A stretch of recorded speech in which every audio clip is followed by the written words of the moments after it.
მე მაგ ესეთი შეხედულება პოლიტიკა არის კომპრომისების ხელოვნება. არ არსებობს პოლიტიკაში 100%-ით ერთმა მხარემ მეორე მხარესთან გაიტანოს ყველაფერი. დამარცხებულ ქვეყანასაც ომი რომ მოუგო, ყველა შენ ინტერესს უკვე წაგებულ ქვეყანასთან. აი, როდესაც დაამარცხეს გერმანია და გადაუარეს 100%-ით ყველაფერზე ვერც მოკავშირეებმა ვერ გაიტანეს თავისი ის. რაღაც გერმანელი ერის მიუხედავად ფაშისტური რეჟიმის გარდა ინტერესები იქნა იქ გათვალისწინებული. ამიტომ კომპრომისების ხელოვნება შენი ერის, შენი ქვეყნის სასიკეთო რაცაა, იმას უნდა მიაღწიო და ამის გამო უნდა წახვიდე იმ კომპრომისზე, რასაც სხვა ითხოვს. ამას უნდა დაუკვირდე ესე, რომ მომავალში ეს რა შედეგს მოიტანს. არა ისე, როგორც ესენი აკეთებენ, აიღეს ვალები, გაანადგურეს, გაათახსირეს ქვეყანა, მიანგრიეს, მოანგრიეს, ფეხქვეშ ეგებოდნენ, უკანალში უძრებოდნენ, თუ ვინმე შიგ ევროპელი ფეხს ჩამოდგამდა საქართველოში და ცალფეხზე რო დავდგეთო, უნდა დავდგეთო, წაკუზული რო ვიდგეთო, უნდა ვიდგეთო, აი ესე უნდა ვქნათ და ისე უნდა ვქნათო.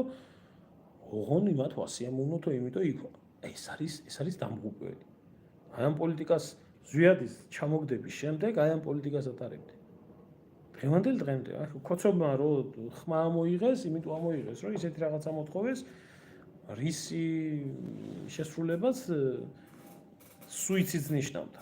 თავის ფულის გულისთვის, ხო? აი ხშირად ხდება ესეთი დამოკიდებულება ფულს იღებენ, ბიჭო, საერთოდ ფულის გულისთვის ბევრი არის მზად სხვა მოკლას. და ეს დაქირავებული ჯარის პრინციპი და ეს, მაგრამ ფულის გულისთვის თავი მოიკლას, ამისთვის ყველა არაა მზად, კი არა, არავინ არაა მზად. აი ეს პრობლემა იდგა. ეს პრობლემა დგას და ეს პრობლემა იდგება ყოველთვის.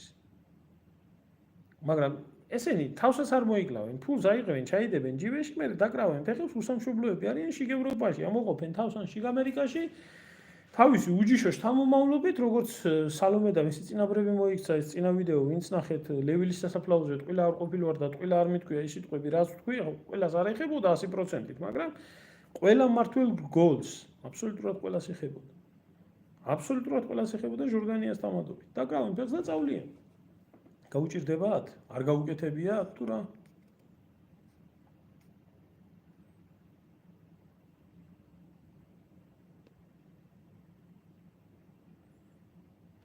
ასოც ლარსაც არავინ გადაუხდის ჩემო ძმაო. კაპიკებში ყიდულობენ.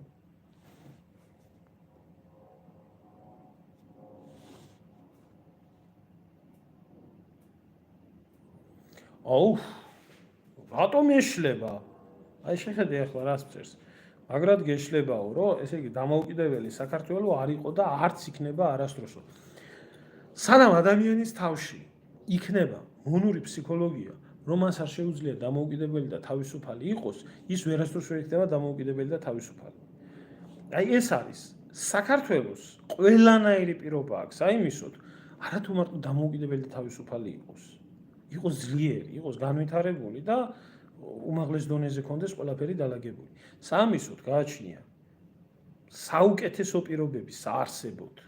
ყველანაირი კლიმატი საქართველოშია. თაც, ზღვაც, უდაბნოც, 27,000 მდინარეც, რესურსები, ყველანაირი. 14 სარტყელით. აღარ მომავალ ბუნებრივ რესურსებზე არაფერს. ჭკვიანი, განათლებული, ნიჭიერი ხალხი, რომელიც უბრალოდ სწორგზაზე დააყენე და სხვაგან თუ თურქეთში თუ მუშაობს, პოლონეთში თუ მუშაობს, ამერიკაში თუ მუშაობს, საქართველოში მის ოჯახში ვერ იმუშავებს ქართველი თუ მიცემ ნორმალურ შესაძლებლობებს იმისთვის რომ იმუშაოს. ბრწყინვალე მდებარეობა. ყველაფერი იმისთვის, რომ ერთი უბნის მოსახლეობა პარიზის, ლონდონის, ბერლინის, ნიუ-იორკის, პეკინის, მოსკოვის შვენივრად იყოს შენახული, მაგრამ სანამდე მონური ფსიქოლოგია იქნება, მენტალიტეტი, ფუჩუების, კუტუების, არასამთავრობოების ძალიან რო გწყდება შენ გული თურმე 120 არ იღებენ, ასოციაციობას არ აძლევენ.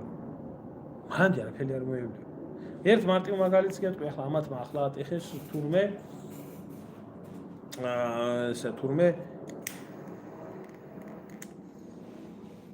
ფულების ამბავი.